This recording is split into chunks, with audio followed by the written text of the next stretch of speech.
That really was the point of the squad. We didn't introduce Figma as a wider, I mean, obviously any designer could just go and sign up for Figma. It's not like it's a secret, but we didn't introduce this as a concept of a transition until I think we felt that we were really comfortable that this would be a positive change for the team. We had a bunch of projects in flight.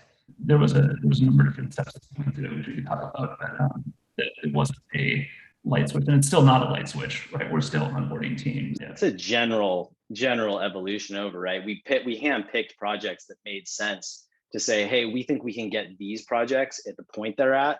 It makes sense to put this project into Figma right now and leave these projects in Sketch, because just doing it, turning that light switch, it'd just be impossible. It was a main goal of ours as well. We don't want to take designers who are reliant on some basic components and style tokens and then put them in Figma, and now they have no style tokens. Then we would lose all the progress we had made on trying to bring everything together more. So we wanted to make sure we could provide that same set again before we would start inviting more team members in.